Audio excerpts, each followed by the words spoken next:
Okay guys, we're back with more leaks. This time we are doing Jinhsi, the first character coming out in 1.1. I should have done this video first, but I like Changli better. Fight me. So Jinhsi has her kit revealed as well as her signature weapon, so we're gonna go over that in this video. So she's a 5-star spectral unit and she uses a broad blade as her weapon. Let's talk about her inherent skills first. Radiant Surge. Jinhsi's spectral damage bonus is increased by 20%. Her second inherent skill is Converged Flash.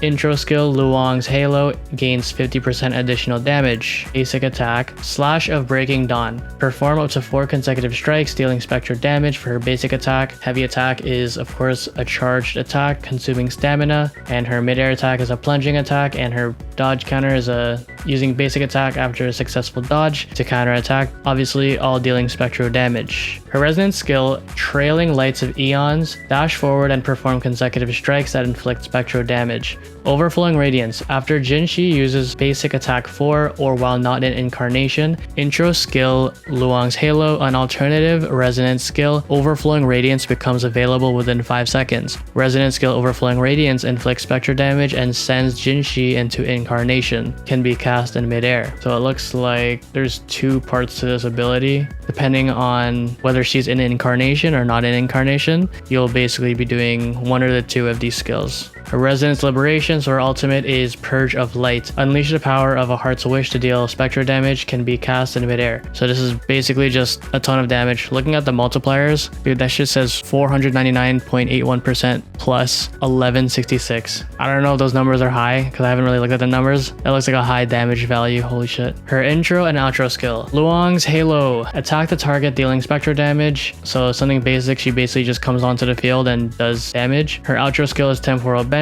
with the power. The fuck is that? Okay, I can't pronounce that. Jinhsi reduces the cooldown of eras in Unity to 1 second. This lasts for 20 seconds. Forte Circuit has a bunch of words.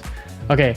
Forte Circuit, Luminal Synthesis. Incarnation. While in Incarnation, alternative basic attack, Incarnation basic attack becomes available, performing up to 4 consecutive strikes, dealing spectral damage. The basic attack cycle of this will not be reset. Can be cast in midair. Alternative resonance skill, Descent to Divinity becomes available. Deal spectral damage. Can be cast in midair. Alternative heavy attack, Incarnation heavy attack becomes available. Attack the target in mid-air at the cost of stamina, dealing spectral damage. Alternative dodge, Incarnation dodge becomes available while in mid-air, can be cast multiple times at the cost of stamina, and alternative dodge counter, Incarnation dodge counter becomes available, deal spectral damage, and I guess all these can be cast in mid-air, so I guess she'll just be flying around everywhere. Her resonance skill, Illuminous Epiphany. After stage 4 of Incarnation basic attack, Incarnation terminates and Jinhsi gains Ordination Glow. Can be cast in mid-air. While Ordination Glow lasts, basic attack is replaced with the alternative heavy attack, Incarnation heavy attack when airborne. Attack the target in midair at the cost of stamina, dealing spectral damage. Resonance skill is replaced with resonance skill Illuminous Epiphany. Send out Solar Flare that detonates as Stella Glamour that deals spectral damage after a short delay. When Jinhsi has incandescence, consume up to 40 incandescence. Each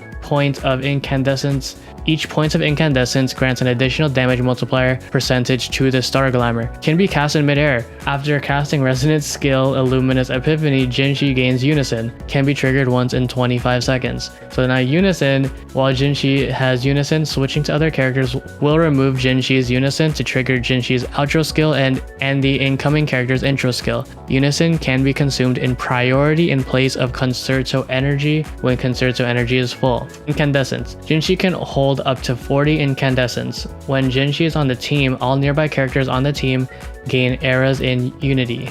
When characters with eras in Unity deal damage with an attribute, Jinhsi gains 1 incandescence. Damage of the same attribute can provide up to 1 incandescence every 30 seconds. Okay, that's a lot of jargon, I'm not gonna lie. So I think I retained about 50% of that, but I think one thing that I know for sure is everything that she does can be done in mid-air for some reason. Okay, so Jinhsi's signature weapon is Ages of Harvest. Some see swordsmanship as the embodiment of the flows and shifts of time and space, with every move representing the answer to a philosophical inquisition into the ways of all beings. This bendy sword with its graceful handling seems to be capable of deconstructing even the indestructible and breaking away all that are in stasis, permafrost, and stagnant time. Okay, so the main stat that it gives is crit rate, and the passive is Heaven Blessed, gain 12 to 24% depending on how many dupes you have, additional damage bonus for all attributes. The wielder is bestowed with Divine Blessing and gains 1 stack of Blessing of Ages for each basic attack strike for up to 4 stacks, which is removed when the wielder leaves the field. At 4 stacks of Blessing of Ages or more, the wielder consumes all stacks of Blessing of Ages when casting the next resonance skill, with its damage increased by 48% up to 96 depending on dupes again for 2.5 seconds. This can be triggered 1 time every 6 seconds. Okay, clearly this character is a main DPS because her kit basically looks like it's revolving around her being on the field, basically just nuking everything on the battlefield. But that's basically Jinhsi's kit and her signature weapon. Are you guys gonna pull on her? I might actually pull for her. I lost a 50-50 to Yinlin, so I either wait and get Yinlin in the next 20 days or I get Jinhsi. Jinhsi's looking like a fucking good unit, holy shit. But just be aware that everything's gonna be in midair when you're using her. So, okay, bye.